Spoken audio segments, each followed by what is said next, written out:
Worthy chief guest, distinguished participants, esteemed trainers and colleagues, Assalamu alaikum and very good morning. It gives me an immense pleasure to welcome you all to this important training workshop on greenhouse gas inventories.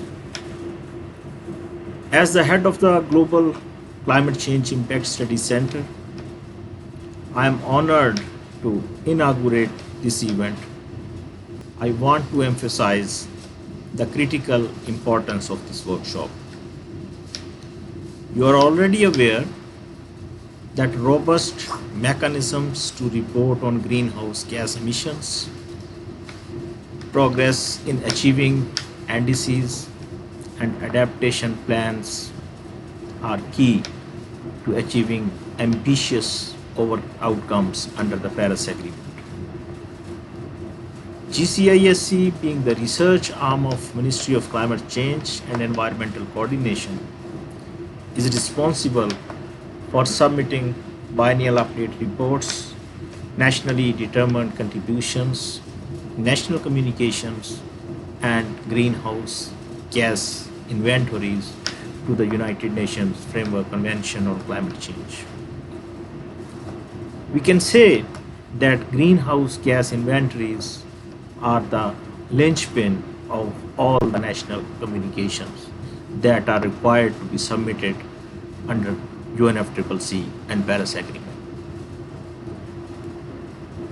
The accurate and transparent accounting of greenhouse gas emissions is foundational to the global fight against climate change.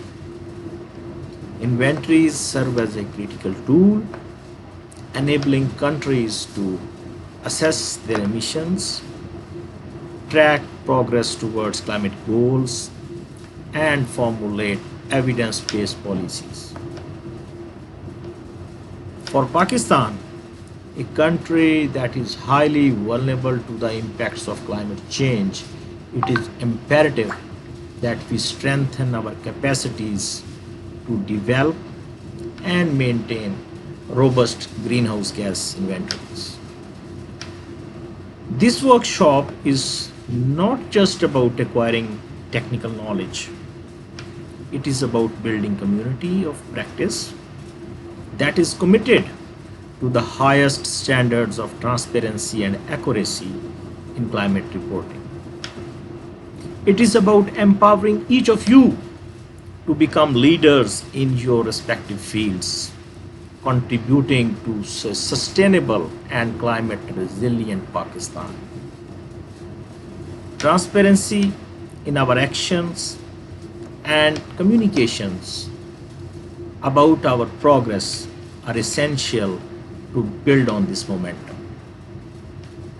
It is my personal and professional conviction that the world can meet the greatest climate challenge, but only with a unified and intensified collective effort. National communication on climate change ministry of climate change का एक project है जो UNEP funded है और Jeff funded है। Ministry का ये तीसरा प्रोजेक्ट है और इससे पहले मिनिस्ट्री दो डॉक्यूमेंट जमा करा चुकी है रिसेंटली, एक 2019 में second national communication on climate change और एक बायनियल अपडेट रिपोर्ट। मिनिस्ट्री ने पास्ट में 16 साल पहले एक और डॉक्यूमेंट जमा कराया था, first national communication on climate change. तो पहले और दूसरे डॉक्यूमेंट में काफ़ी गैप था, अब हम इसको एक कॉन्टिन्यूटी में ले आए हैं और अब मुसलसल हम कर रहे हैं। नेशनल कम्युनिकेशन बेसिकली एक ऐसा डॉक्यूमेंट है जो किसी भी कंट्री का जो उसके क्लाइमेट चेंज सिनेरियोज़ हैं उनको कैप्चर करता है और दुनिया को अपना हम एक सिनेरियो प्रेजेंट करते हैं कि पाकिस्तान में क्लाइमेट चेंज के इस वक्त क्या हालात हैं। इन अ सेंस नंबर एक कि हम क्लाइमेट चेंज के पॉलिसीज़ क्या क्या हैं और हम क्लाइमेट चेंज पे क्या क्या एक्शंस ले रहे हैं, फिर हम अडेप्टेशन मेजर्स क्या ले रहे हैं, मिटिगेशन मेजर्स क्या ले रहे हैं। नेशनल कम्युनिकेशन और क्लाइमेट चेंज के 8 डिफरेंट थीमेटिक चैप्टर होते हैं, जिसमें से सबसे इम्पोर्टेंट मिटिगेशन और अडेप्टेशन का चैप्टर होता है। जैसे आप जानते हैं, मिटिगेशन क्लाइमेट चेंज को टैकल करने के लिए ऐसे मेजर्स लिए जाएं जिससे हम क्लाइमेट चेंज को रोक सकें। बट ऐसे मेजर्स जो क्लाइमेट चेंज ऑलरेडी आ चुका है, हैपनिंग्स हो चुकी हैं, अब हम उससे कैसे हैंडल करेंगे, वो हम एडेप्टेशन के थ्रू करते हैं। मिनिस्ट्री ऑफ क्लाइमेट चेंज का अगला एक और प्रोजेक्ट आ रहा है BTR के नाम से, बायनियल ट्रांसपेरेंसी रिपोर्ट। ये डॉक्यूमेंट बहुत सिग्निफिकेंट है और इस साल एंड ऑफ दिस ईयर इसको हम सबमिट करेंगे। ये डॉक्यूमेंट पूरी दुनिया में एक यूनिफॉर्मिटी के साथ बनाया जाएगा, एक जैसे इसमें कंटेंट होगा, सवाए इसके कि हर मुल्क का अपना सिनेरियो होगा उसमें। इस डॉक्यूमेंट की बेस पे जो UN की स्पेशलाइज एजेंसी जैसे UN framework convention on climate change, UNFCCC के पास ये डॉक्यूमेंट सबमिट होते हैं। उसके बाद ग्लोबल स्टॉक टेक होता है और फिर ग्लोबली उसके मेजर्स डिसाइड किए जाते हैं, प्रोजेक्शंस देखी जाती हैं कि हम किस तरफ जा रहे हैं। तो बायनियल ट्रांसपेरेंसी रिपोर्ट पाकिस्तान के लिए भी बहुत अहम है और ये डॉक्यूमेंट यकीनन दुनिया के लिए भी बहुत अहम है। इस तरह एक और डॉक्यूमेंट NDC के नाम से गवर्नमेंट ऑफ पाकिस्तान प्रिपेयर कर रही है, जो अगले साल इसको हम सबमिट करेंगे। NDC is nationally determined contribution. Nationally determined contribution का मतलब है कि पाकिस्तान एमिशंस में कितना कंट्रीब्यूट कर रहा है और उन एमिशंस के रिड्यूस करने में पाकिस्तान अपना क्या फ़ाल किरदार अदा कर रहा है। बेसिकली ये सारी जितनी भी कम्युनिकेशन और डॉक्यूमेंटेशन है, इसका जो बैकग्राउंड है, मैं अगर आपको वो बताता चलूँ तो 1992 में UN की special agency UNFCCC, United nation framework convention और क्लाइमेट चेंज फॉर्म में आई। फिर उसके बाद हर साल उनकी मीटिंग होती थी और एक इस चीज़ की ज़रूरत महसूस होने लगी कि कोई ऐसा फ्रेमवर्क, कोई ऐसा डॉक्यूमेंट, कोई ऐसा प्रोटोकॉल बनाया जाए जो पूरी दुनिया को एक प्लेटफॉर्म पे इकट्ठा करे। इसके ऊपर काम हुआ और 1997 में क्योटो प्रोटोकॉल के नाम से एक फ्रेमवर्क साइन हुआ। क्योटो प्रोटोकॉल की जो सबसे ख़ास बात थी वो GHG एमिशंस को 1990 के लेवल पे एवरेजली 5% रिड्यूस करना था। इसके ऊपर डॉक्यूमेंट तो साइन हो गया, लेकिन इसको रेटिफाई होने के लिए मज़ीद कोई 7 साल लग गए थे। और रेटिफाई इसलिए नहीं हो रहा था कि इसमें ज़रूरी था कि दुनिया के जो सबसे बड़े 55% एमिटर्स हैं वो इसको रेटिफाई करें। तो इस पर बैक एंड फोर्थ होता रहा, इसमें काफ़ी सारी निगोशिएशंस होती रही और 2005 में जाके ये फाइनली रेटिफाई हुआ, जो कि अमेरिका ने इसको रेटिफाई नहीं किया था, ये कहते हुए कि इससे हमारा बिज़नेस इम्पैक्ट होगा, हमारी इकॉनमी इम्पैक्ट होगी, और वो इससे बाहर रहे। 2011 में कनाडा इससे निकल गया और यही कहते हुए कि इससे हमारी इकॉनमी इम्पैक्ट हो रही है। फिर इसके बाद पेरिस एग्रीमेंट फॉर्म हुआ, क्योंकि क्योटो प्रोटोकॉल कुछ डिलीवर बेहतर अंदाज में नहीं कर सका था। अराउंड 2009 ऑनवर्ड इसकी ज़रूरत महसूस होना शुरू हुई और इसके ऊपर काम होता रहा। 2015 में जाके डॉक्यूमेंट एग्रीड हुए और पेरिस में ये साइन हुआ, तो उसको पेरिस एग्रीमेंट के नाम से जाना जाता है। Under Paris agreement 2 important document हैं, एक आपको मैंने गिनवाया NDC और दूसरा biannual transparency report. Under Paris agreement enhance transparency framework है और उस फ्रेमवर्क के अंडर ये दोनों डॉक्यूमेंट प्रिपेयर किए जाते हैं and these are called heart of Paris agreement. Basically जो पेरिस एग्रीमेंट है वो बॉटम अप अप्रोच थी compare to Kyoto protocol which was top down approach, और जिस पे बहुत से कंट्रीज़ ने अच्छा काम नहीं किया था। ऑल्दो क्योटो प्रोटोकॉल में कुछ कंट्री ने बहुत अच्छा डिलीवर किया भी, लेकिन वो they were just a few, but as a whole कोई बहुत बड़ा काम नहीं हुआ था। तो अब पेरिस एग्रीमेंट इफ़ेक्टिव है 2020 ऑनवर्ड। हर 5 साल बाद NDC सबमिट होता है और फिर हर 5 साल बाद ग्लोबल स्टॉक टेक होता है।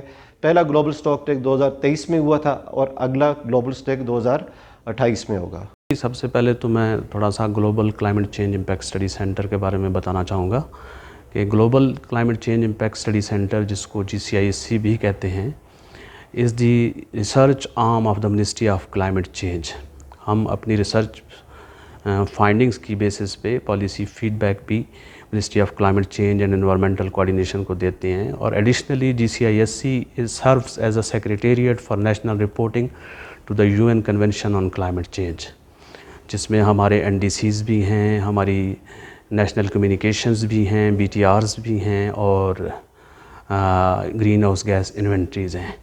जहाँ तक ग्रीन हाउस गैस इन्वेंट्रीज़ का ताल्लुक़ है तो ग्रीन हाउस गैस इन्वेंट्रीज़ तमाम नेशनल कम्युनिकेशंस की बैकबोन कंसिडर्ड होती हैं, इसलिए उनकी एक्यूरेट और ट्रांसपेरेंट रिपोर्टिंग बहुत ज़रूरी है। इसके अलावा इसलिए भी इसको इम्पॉर्टेंट समझा जाता है कि हम as a tool in greenhouse gas inventory को लेते हैं ताकि हम असेस कर सकें कि हमारी नेशनल प्रोफाइल क्या है ग्रीन हाउस गैस एमिशंस की, हम ट्रैक कर सकें कि हमारी progress towards our climate goals क्या हैं और हम एविडेंस बेस्ड पॉलिसीज़ फार्मूलेट कर सकें। इसलिए ये वर्कशॉप इस वजह से भी इम्पॉर्टेंट है कि हम चाहते हैं कि हम इस प्रोसेस को, जो ग्रीन हाउस गैस इन्वेंट्री का प्रोसेस है, इसको ज़्यादा रोबस्ट बना सकें, जो कि ज़रूरी है for transparent and accurate reporting of our national emissions. लेकिन जी, national greenhouse gas inventory के हवाले से जो IPCC की स्टैंडर्ड मेथडोलॉजी है, स्टैंडर्ड गाइडेंस हमारे पास मौजूद है, 2006 IPCC गाइडलाइंस उनको बोलते हैं।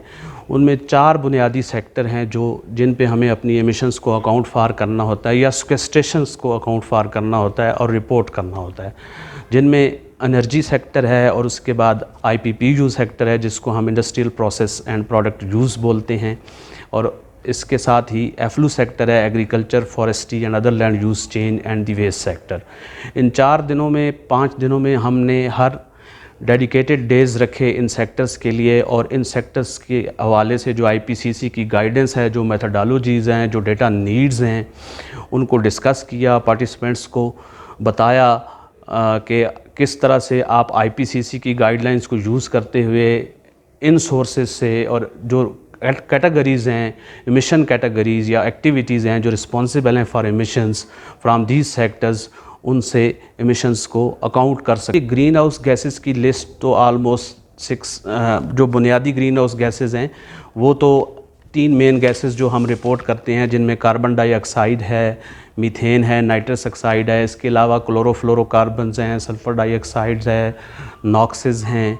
तो ये 7-8 गैसेस हैं, लेकिन चूँकि 3 मेन गैसेस जो हमने रिपोर्ट करनी होती हैं, तो मेन फोकस हमारा उन्हीं 3 गैसेस पे था, जिनमें कार्बन डाइऑक्साइड है, मीथेन है और नाइट्रस ऑक्साइड है। बहुत ज़रूरी है ये एसोसिएशन जानना कि ग्रीन हाउस गैसेस और क्लाइमेट चेंज में एसोसिएशन क्या है। जो ग्रीन हाउस गैसेस हैं, these are actually the drivers जो हमारी क्लाइमेट को डिटरमिन करते हैं। ये ग्रीन हाउस गैसेस जब आपके एटमॉस्फेयर में ऊपर एक लेयर बनाते हैं, एक ब्लैंकेट बना लेते हैं, और उस ब्लैंकेट में से जब सन की रेडिएशन पास ऑन होती है तो सन की रेडिएशन कुछ तो अर्थ ऑब्जर्व करती है, कुछ रेडिएट बैक होती है, अर्थ वार्मिंग से भी कुछ रेडिएशंस होती हैं। तो ये ब्लैंकेट उन रेडिएशंस को पास ऑन नहीं होने देता, और उस ब्लैंकेट के अंदर ये तमाम जो हमारी रेडिएशंस हैं ये अकमुलेट हो जाती हैं, और इसकी वजह से एक इफ़ेक्ट पैदा होता है जिसको हम ग्रीन हाउस गैस इफ़ेक्ट करते हैं। और इस ग्रीन हाउस गैस इफ़ेक्ट की वजह से हमारा जो अर्थ का एटमॉस्फेयर है, इसमें ग्लोबल वार्मिंग भी होती है, क्लाइमेटिक चेंजेस भी होती हैं, और हमारा अर्थ का जो क्लाइमेट सिस्टम है वो डिस्टर्ब होता है। जी, ग्रीन हाउस गैसेस का जो ग्लोबल कंसंट्रेशन है वो इस हद तक पहुंच चुका है कि जिसने पूरी दुनिया के क्लाइमेट सिस्टम को डिस्टर्ब करके रख दिया है। इसमें हमारा रेनफॉल पैटर्न्स हों, हमारे टेम्परेचर्स हों, हमारे विंड पैटर्न्स हों, हमारे सी लेवल राइस हो, इस सब को डिस्टर्ब करके रख दिया है।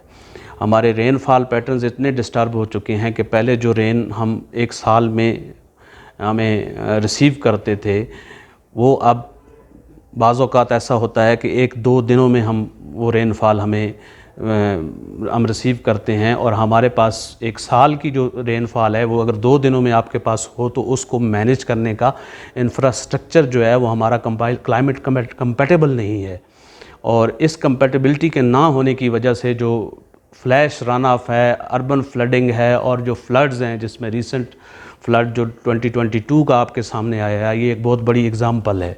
और इसी तरह के अगर हम हिस्टोरिकली देखें तो हम पिछले 10-12 सालों में इन चेंजेस को देखते आए हैं, और पाकिस्तान जो है वो टॉप 5 कंट्रीज़ में शामिल है जो कि वल्नरेबल टू क्लाइमेट चेंजेस हैं। इसी तरह अगर टेम्परेचर के आप इफ़ेक्ट्स देखें तो टेम्परेचर में बहुत ज़्यादा चेंज आ रही है।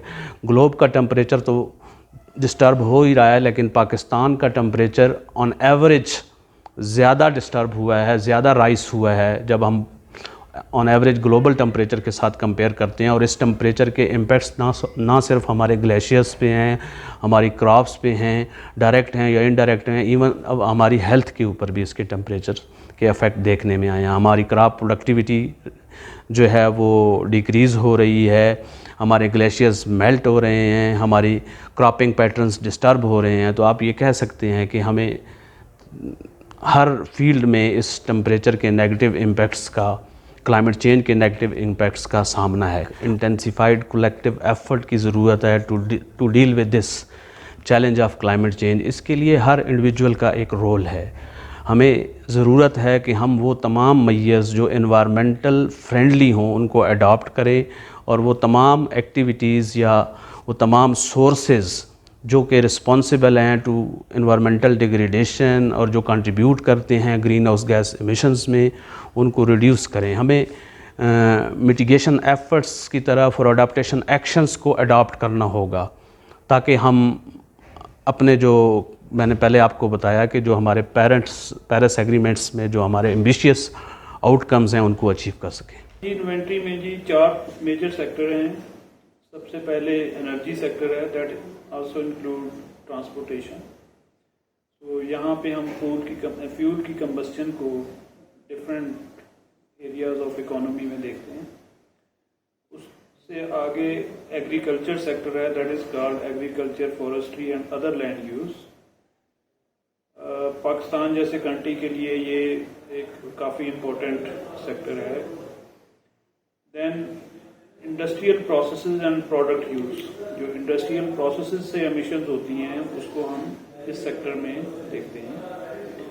वेस्ट सेक्टर जो पाकिस्तान के फ्यूचर में एक चैलेंज बनने जा रहा है बढ़ती हुई आबादी के साथ, तो वो उसकी एमिशंस को वेस्ट सेक्टर में देखा जाता है। एनर्जी, दुनिया भर में fossil fuel burning is a major challenge, Pakistan में भी ये है, और एग्रीकल्चर और एनर्जी सेक्टर में मेजर कंट्रीब्यूटर हैं जीएचजी एमिशंस के हवाले से पाकिस्तान के पास। इन एमिशंस को एस्टिमेट करने के लिए हम लोग जो पेरिस एग्रीमेंट, जो एग्रीमेंट्स मुख्तलिफ पार्टीज ने किए हुए हैं, उसके तहत हम लोग आईपीसीसी की 2006 की गाइडलाइंस को यूज करते हुए एमिशंस को एस्टिमेट करते हैं, और वो UNFCCC में मिनिस्ट्री की तरफ से सबमिशन होता है। ये ग्लोबल प्रॉब्लम है, लेकिन इसके सोल्यूशन जो है वो लोकल है। लोकली जो भी लोग इसको अडेप्ट करेंगे या मिटिगेट करेंगे, वो इसका सोल्यूशन सारे का सारा लोकल आबादी पे आता है। इसी तरह पाकिस्तान में जो इंडिविजुअल्स हैं, इंडिविजुअली आप एज अ पर्सन भी, इंडिविजुअली आप एक अदारा भी, इंडिविजुअली आप एक ग्रुप भी, इसमें बहुत ज़्यादा कंट्रीब्यूट कर सकते हैं। क्योंकि जो डाटा हम लोग, हमारे कुछ रवैये ऐसे हैं कि हम वेस्ट में या फॉरेस्ट कटिंग के हवाले से इस तरह की जब मुख्तलिफ चीज़ों में जहाँ से एमिशंस होती हैं उसको हम कंट्रोल इंडिविजुअली और लोकल हर बंदे की रिस्पॉन्सिबिलिटी है कि वो क्लाइमेट चेंज के हवाले से अपना किरदार अदा कर सकता है। तो जब लोकली हम मेजर करेंगे तो हमें पता होगा कि हमारा कार्बन फुटप्रिंट कितना है। तो इस हवाले से इंडिविजुअल्स का किरदार, लोकल्स का किरदार, सिटीज का किरदार, प्रोविंसेस का किरदार क्लाइमेट चेंज को कम्बैट करने के लिए बहुत ज़रूरी है। इससे हमारी मिटिगेशन भी होगी और अडेप्टेशन भी होगी। हमें मीडिया पे, जैसे हम लोग यहाँ पे इसी एक्सरसाइज का हिस्सा बन रहे हैं कि हमें मीडिया के जरिए अवेयरनेस रेजिंग में काम करना चाहिए। उसमें आपकी तरह के दोस्त जो काम कर रहे हैं, फीस बिल्ला कर रहे हैं, उनका किरदार को अप्रिशिएट करना चाहिए। टीवी में जो हमारा जो प्राइम टाइम है उसमें ऐसे प्रोग्राम्स आने चाहिए। हर वक्त सियासत की ही बातें नहीं होनी चाहिए। जो हमारे जो लोकल प्रॉब्लम्स हैं और उसके जो सॉल्यूशंस हैं उन पे डिस्कशन ज़रूरी होनी चाहिए। लोगों को ये पायलट प्रोजेक्ट्स करने चाहिए, गवर्नमेंट्स को पायलट प्रोजेक्ट्स करने चाहिए और उसको जब किसी जगह हम करते हैं उसके फवायद भी लोगों तक पहुंचाने चाहिए। जिस कम्युनिटी को उसका फ़ायदा हो रहा है, जो लीडिंग कम्युनिटीज़ हैं उनको जो इस काम में लीड कर रहे हैं उनको आगे आने का मौका मिलना चाहिए ताकि बाकी कम्युनिटीज़ भी उसकी तरह, फॉर एग्जांपल वेस्ट मैनेजमेंट में अगर कोई कम्युनिटी अच्छा काम कर रही है, हमने देखा कि कोयटा में हमारी जो वेस्ट कलेक्शन है as compare to other cities comparatively बेहतर है। हमारी यहाँ पे एनवायरनमेंट कंपैरेटिवली बेहतर है। तो इसके पीछे जो लोग हैं जो काम कर रहे हैं उनको उनकी अप्रिसिएशन होनी चाहिए। जी सर, जी इन्वेंट्री जो है एक क्रिटिकल प्रोसेस है क्लाइमेट चेंज को अंडरस्टैंड और उसके इश्यूज़ को एड्रेस करने के लिए। और इसको कंपाइल करने के लिए जो मेन स्टेप इन्वॉल्व हैं उसमें कलेक्शन ऑफ डाटा है, फिर उसकी analyzation of data and then reporting of data on the emission from various sources. इन तमाम चीज़ों को एनालाइज किया जाता है। ये जी इन्वेंट्री के लिए तमाम उन जो है कैटेगरीज़ का डाटा चाहिए होता है जो एमिशन और सेक्वेस्ट्रेशन में कंट्रीब्यूशन करती हैं। और इसको कलेक्ट करने के लिए जो है वो डिफरेंट डाटा सोर्सेज हैं। एक तो आपके पास जो है आपका इंटरनल डाटा जो आपके पास मौजूद होता है विद इन ऑर्गेनाइजेशंस, अगर वो अवेलेबल है तो वो आप यूज़ कर लें। उसके बाद जो है दूसरे नंबर पे एक्सटर्नल डाटा होता है। एक्सटर्नल डाटा में वो चीज़ आ जाती है जैसे आप किसी दूसरी ऑर्गेनाइजेशन से कोई डाटा रिक्वायर कर रहे हैं, ठीक है। जैसे अगर हमें मेट्रोलॉजिकल डाटा चाहिए तो हम पीएमडी से रिक्वेस्ट करेंगे, इस तरह, तो एक्सटर्नल डाटा होता है। तीसरा जो इसमें आता है वो पब्लिक डाटा होता है। किसी भी फॉर्म में पब्लिक डाटा चाहे गवर्नमेंट ऑर्गेनाइजेशन करे, जैसे पाकिस्तान ब्यूरो ऑफ स्टैटिस्टिक्स का डाटा होता है, या किसी रिसर्च पब्लिकेशन या रिसर्च रिपोर्ट में से आप डाटा उठा लें। तो ये इसकी मेन जो है वो कैटेगरीज हैं। सर ये जो डाटा है इसको हम जब कलेक्ट करते हैं तो फिर इसको जो है हम डाटा एनालाइज करके जी इन्वेंट्री जो कंपाइल करते हैं ये उसके लिए ज़रूरी होता है।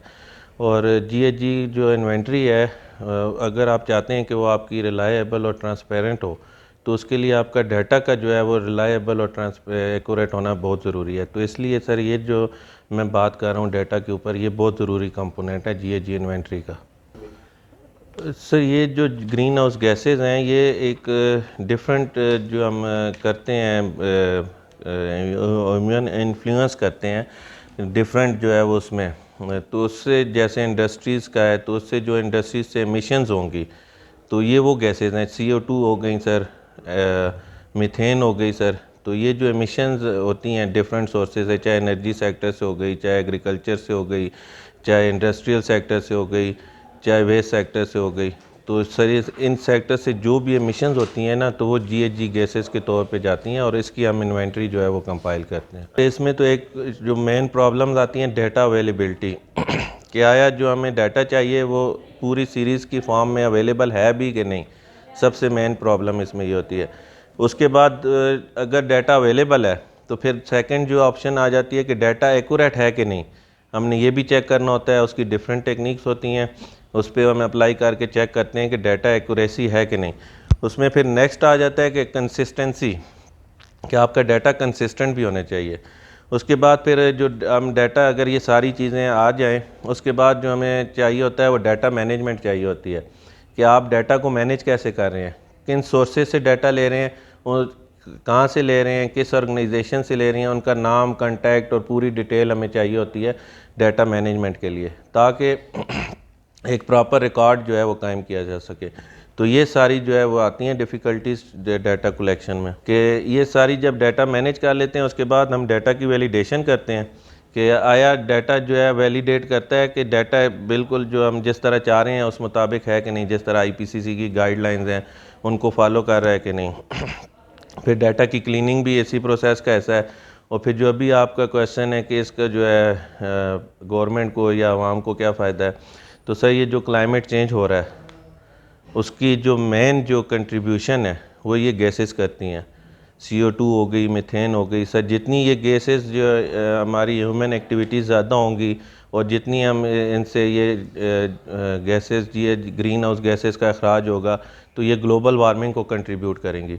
जब ग्लोबल वार्मिंग को कंट्रीब्यूट करेंगी तो क्लाइमेट चेंज होगा। और इसके इफ़ेक्ट्स जो है सर आपने देखे हैं कि अभी रिसेंटली किस तरह आ रहे हैं, फ्लड्स आ रहे हैं, एक्सट्रीम इवेंट्स आ रहे हैं।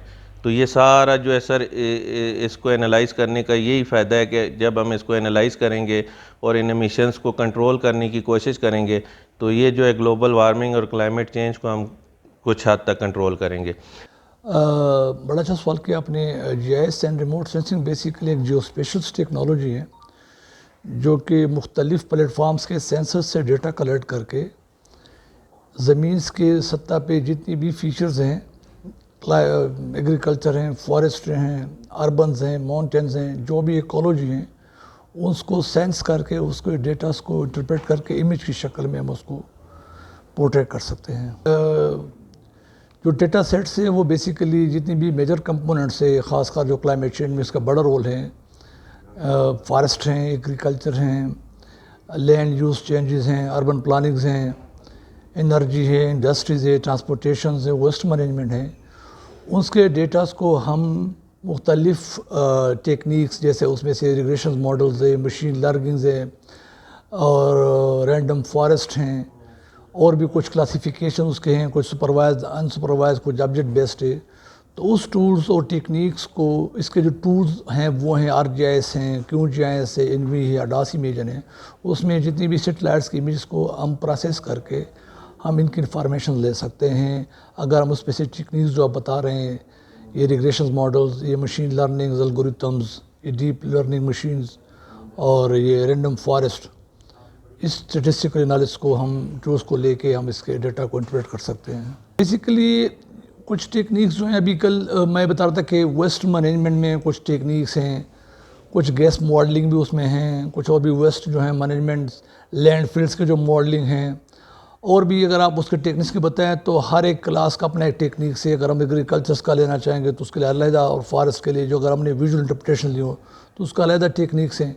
आप सुपरवाइज्ड, अनसुपरवाइज्ड ऑब्जेक्ट बेस से ले सकते हैं। अगर आप क्लाइमेट चेंज में जाएँ, टेम्परेचर में, हीट में, तो उसके जो है ना वो थर्मल रेडिएशन से हम उसके ले सकते हैं, उसके बैंड्स हैं, उससे हम उसको कुछ गुतिम लगा के हम उससे उसका डेटा निकाल सकते हैं। और सिमिलरली वेस्ट मैनेजमेंट में अगर हमारे पास जितनी भी डंप साइट्स है, लैंडफिल्स है, अगर वहाँ से हम डेटा लेना चाहें तो उस डंप साइट्स के लोकेशंस, हर एक चीज़, वहाँ से जो इमिशन हो रही हैं वहाँ पे उस सेंसर्स को अप्लाई करके वैसे हम इमिशंस के फैक्टर्स को निकाल सकते हैं। ये है कि दुनिया एक सारी दुनिया ग्लोबलाइजेशन हो चुकी है। अब ये है कि आपके पूरे मुल्क को एक लोकल्स बना देगा इस डेटा से। आप वाइड स्केल्स पे, टेम्पोरल स्केल्स पे, स्पेशल स्केल्स पे काफ़ी डेटा ले सकते हैं। अगर आप फॉरेस्ट के, अर्बन्स के, वाटर बॉडीज़ के, रिवर्स के, माउंटेन्स के, हर एक चीज़ का आप वाइड स्केल पे ले सकते हैं और उसके आप इंटरप्रेशन कर सकते हैं। अगर मैं कोई जो है ना मैनुअली करना चाहूँगा तो वो सकता है मैं उसमें से काफ़ी कम एक डिस्ट्रिक्ट पे या यूनियन काउंसिल के लेवल को, लेकिन सैटेलाइट से जो डेटा है हम पूरा ले सकते हैं, पूरी ज़मीन का, पूरे पाकिस्तान का शेप फाइल।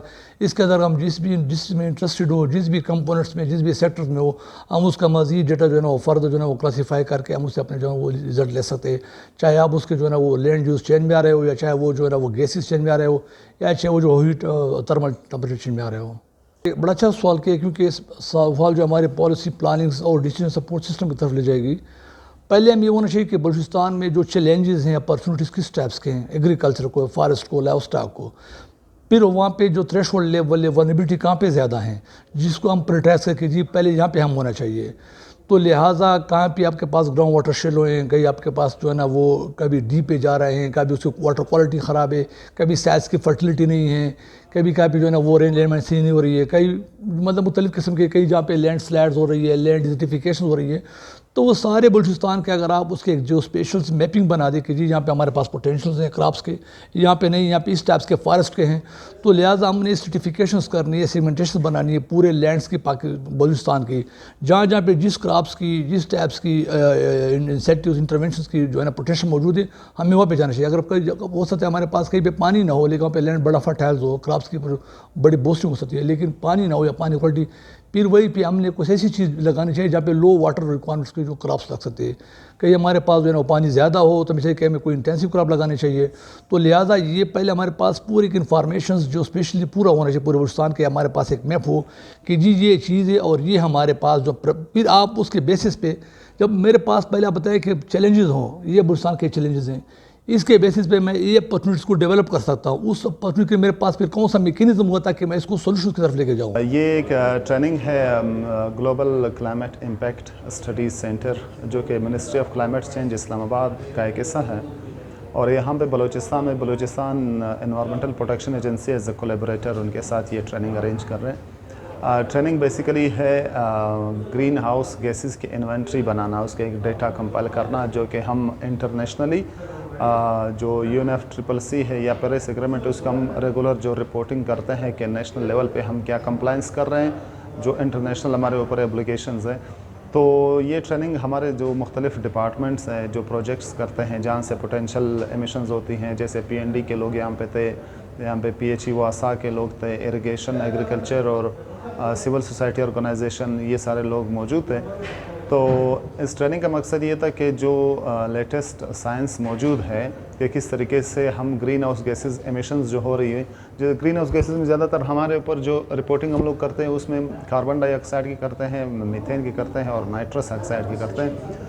तो इन गैसेस की रिपोर्टिंग के हवाले से जो साइंस है, जो सॉफ्टवेयर है, जो मेथडोलॉजीज़ हैं और जो टेक्निकल डिटेल्स होती हैं, इन सब के हवाले से हमारे सारे डिपार्टमेंट्स के लोगों को ट्रेनिंग और आगाही दी गई, ताकि फ्यूचर में अगर इन्होंने ख़ुद डेवलप करना होता तो उनको कुछ ना कुछ बेसिक का पता हो।